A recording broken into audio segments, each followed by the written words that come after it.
Grief has a sound. It's not sobbing or screaming. It's not the tearing of fabric or the pounding of fists on a chest. It's silence. It's the silence after the machine stopped beeping. The silence after the nurses step back. The silence when your child takes his last breath and the world keeps turning, as if it didn't just lose something irreplaceable. That silence screamed in my ears when Noah passed. He was 15. My son. My everything. Born with severe cerebral palsy and a long list of medical conditions that the doctors said would make it unlikely for him to survive past toddlerhood, but Noah didn't just survive. He lived, he laughed, his version of it anyway, his eyes lighting up when I sang to him. His tiny gasps of joy at the sound of birds outside his window. He couldn't talk, but he could love, and he did it better than most people I've ever known. He taught me patience, strength, humility, grace, and then, in the early hours of a cold Sunday morning, he left. I had just stepped out of the room to make tea. When I came back, he looked like he was sleeping. Peaceful. Still, too still. I remember dropping the mug. It shattered on the kitchen floor. I didn't scream. I didn't cry. I just climbed into bed beside him, held his little hand in mine, and whispered, "You did good, baby. You can rest now." That morning, I lost my son. But I didn't know I'd also lose the last sliver of whatever family I had left. My sister, Emily, texted me the next day, "Hope you're okay. Sending love. Just a heads up, engagement party's still on." Didn't want you to hear it from someone else. I stared at the screen. Blinking. Uncomprehending. I thought she had to be joking. That maybe she sent the message before she knew. Before she really understood, so I called her Emily, I said, my voice raw. "Noah's funeral is Saturday." I'll never forget what she said. She sighed, like I was being difficult, and muttered, "Polly, you knew this was coming. He's been not well for a long time. I already paid for everything. And honestly, no offense, but I don't think it's right to cancel a celebration because of, well, him. He was going to die anyway." I didn't even have words, and then she added, "You can't expect people to put their lives on hold for someone who didn't even have one." That was the moment something inside me snapped. Noah wasn't a burden. He wasn't someone who didn't have a life. He was my life, and my sister? She saw him as a footnote. An inconvenience. Something to step over so her big day could shine. When I told my parents, they didn't react how I hoped. Dad rubbed his temples and said, "Try not to escalate things." Mom gave a weak shrug and said, "Emily's always been dramatic. You know that." No one said, "She was wrong." No one said, "That's cruel." They just said things like, "She already booked the caterers. She's excited, Polly, don't ruin it." It hit me then, hard and cold, that my son's life had never mattered to them. Not really. They never visited. They never offered to help. They pitied me, from a distance, but never respected the fight I fought every single day. Emily was just saying out loud what they all secretly believed, that Noah didn't count. Noah's funeral was held on the fixed date. It was raining. Not the cinematic kind, but the slow, steady kind that seeps into your bones. The guest list was shamefully short. Rachel, my best friend, came. Two of Noah's nurses, both women who'd been like aunties to him. The pastor from the hospital, who offered a few kind words, and that was it. My parents didn't show. No one from my family did. I didn't cry. Not anymore. I didn't have the tears left for people who'd already buried their own humanity. We lowered Noah into the ground beneath the oak tree that used to make him giggle every fall. I placed his favorite stuffed fox next to the casket, whispered my goodbyes, and walked away with a strange kind of peace, but the storm hadn't passed. Because karma, bless her, was just getting started. I didn't plan to hit her, I just wanted to look her in the eye. Make her say it again to my face. Give her one chance to take it back. To see what she'd done. The party was at some rented event hall on the edge of town, white balloons, roses, fairy lights. Fake smiles everywhere. I wore black. Not because I wanted to make a statement, but because I'd come straight from the funeral home. From choosing the flowers for my son's casket, I didn't tell anyone I was coming. I just walked in. The music stopped when they saw me. Emily was at the center, dressed in champagne silk, laughing into a glass of overpriced wine. Then she saw me. "What the hell are you doing here?" she asked, and I said, very calmly, "I just buried my son."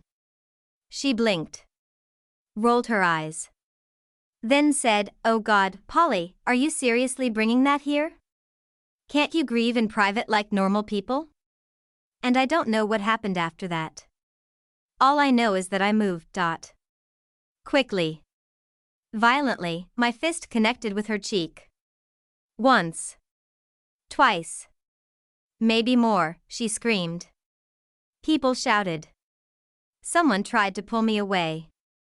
I couldn't hear anything over the roaring in my head. I saw red. Literally, her makeup smeared. Her lip split. Her perfectly curled hair tangled and ruined. Her fiancé screamed, "Are you insane?" I looked him dead in the eye and said, "You're marrying a monster." No one helped me. No one said, "Polly, we understand." They just judged, and I walked out. Blood on my knuckles. Tears in my eyes. But my head held high, because someone had to stand up for Noah. And if that someone was me, fists and all, then so be it. When I punched Emily, I didn't just bruise her cheek, I fractured the family's fragile illusion. The aftermath was swift and loud. My phone exploded with calls before I even got home. I ignored them all. By the time I turned it back on the next morning, my mother had already left 4 voicemails. Her voice trembled with fury. "Polly, how dare you ruin your sister's big moment? You've always resented her. That poor girl, bleeding and embarrassed in front of her future in-laws." Future in-laws, huh, interesting. No one mentioned me bleeding inside. No one asked if I even got home safely. The funeral wasn't brought up once. Only the party, only the golden child, but I wasn't shocked. Not really, this was how it had always been. Emily was delicate. A gem. A bright future in a satin dress. And I was the storm. The mess. The difficult one with the disabled child who sucked all the air out of the room. They'd never had to say it out loud. I felt it in every eye roll, every forced smile, every unspoken comparison. But now they said it out loud, in texts, in calls. "You're mentally unstable. You've let grief consume you. You're jealous, admit it." They had no idea, I wasn't jealous. I was done playing nice so they'd pretend to care. Done watering dead plants. Done begging for crumbs of compassion from people who'd never offered a full meal. So I did what I should have done years ago. I left the family group chat with a simple message: "You mourned my outburst more than you mourned my son. Don't contact me again." And I meant it. Emily's fiancé's family had been at the party. They saw everything. Heard everything. They heard her call my son useless. They watched her laugh at my grief. They saw her entitlement, her vanity, her absolute lack of empathy, and apparently that was enough. Because 4 days after the party, I got a message from Rachel, who worked at the same firm as Emily's now ex-fiancé. It read, "You'll want to hear this. Alex's parents pulled the plug on the wedding. Said they won't support a woman who mocks her own blood in mourning." I snorted. Not out of pettiness, okay, maybe a little, but mostly in stunned disbelief. Emily had been building this wedding like a castle in the sky. Sponsorships, deals, content, hashtags, and just like that? Poof, gone. She messaged me. Not to apologize, but to accuse me. "You ruined my life. You humiliated me. You cost me everything." I stared at that message for a long time, then typed back, "You did that all by yourself." I didn't hit send, I deleted it. Some people don't deserve closure.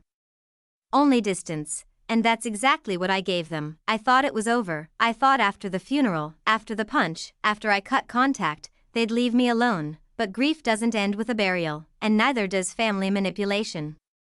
The first call came just 3 days after I returned from the lake cabin. I didn't recognize the number, but something in me knew before I even answered. My mother's voice was clipped.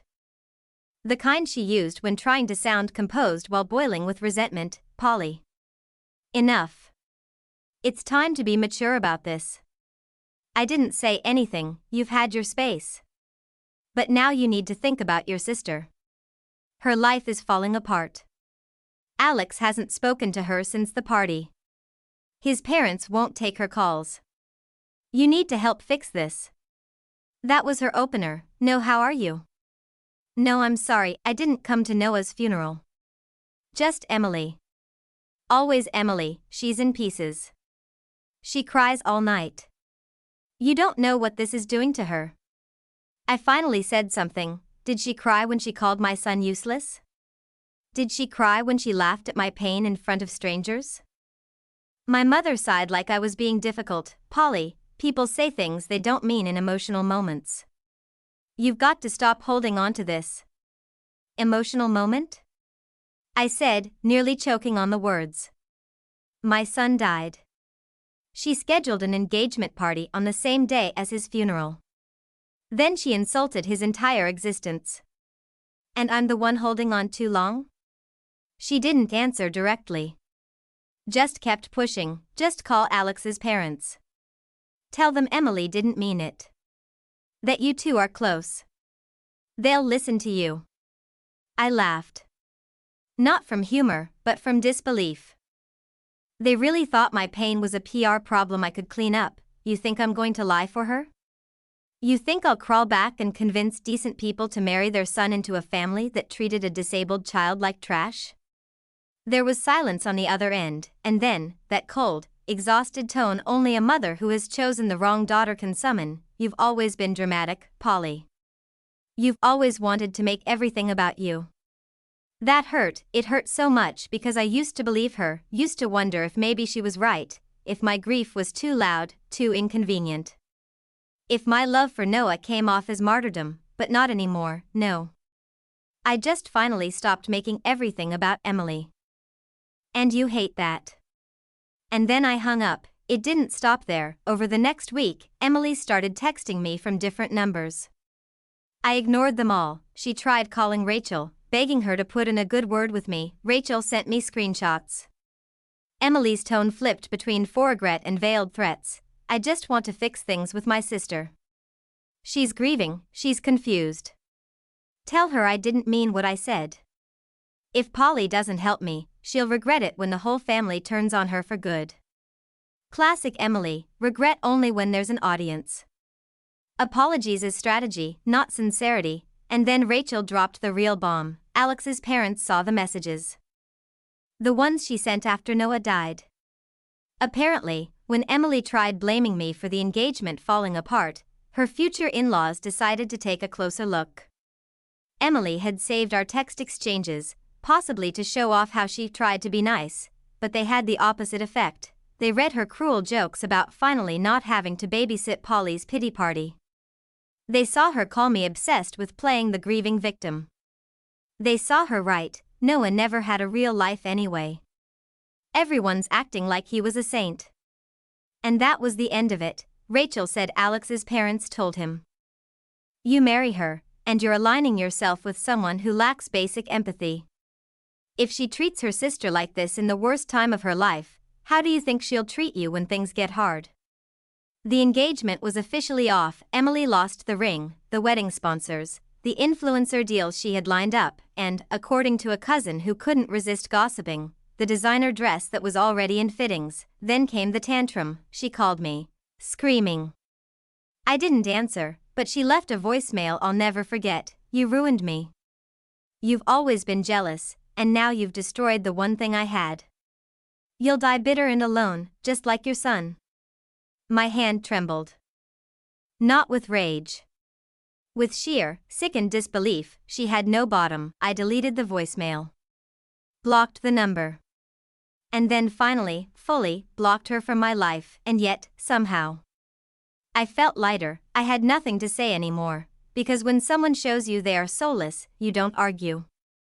You don't beg, you walk away, and lock the door behind you. News of the broken engagement spread through the family like wildfire. At first, it was whispered through group chats and hushed phone calls. But then it spilled out into full-blown family gossip. My aunt from Michigan called just to check in, which really meant, get the tea, it's such a shame, she said. Emily was supposed to have such a beautiful wedding. What happened? I didn't answer, let her wonder. Let all of them wonder. Soon, everyone knew. About Emily's words. About the voicemail. About what she said at Noah's funeral. About the punch, and that's when the mask she wore for years, the golden child, the perfect daughter, the bride-to-be, shattered. Her carefully curated image, the one my parents worked so hard to maintain, crumbled in front of everyone. And guess what? Suddenly, people started remembering. They remembered the time she made fun of my son's speech issues at a birthday party. They remembered how she'd roll her eyes anytime someone mentioned Noah's name. They remembered her cruelty, little things they once ignored, now impossible to forget. But the best part, they started talking, and not to me, but to each other, without me saying a word. The truth echoed louder than I ever could have shouted. Emily tried damage control. Posted filtered Instagram stories about healing from betrayal and not letting haters win. But the engagement was done. Her ex-fiancé's family publicly unfollowed her. Sponsors pulled out. The perfect bride act was gone, and for the first time, she was the black sheep. The fallout didn't stop with Emily. My parents tried to rally sympathy. But it didn't go their way either. They hosted a small family gathering, a dinner meant to bring everyone back together. No one showed up, not out of loyalty to me, necessarily. But because people had finally seen what they'd ignored for years. My mother called me the next day, voice sharp with humiliation. Are you happy now?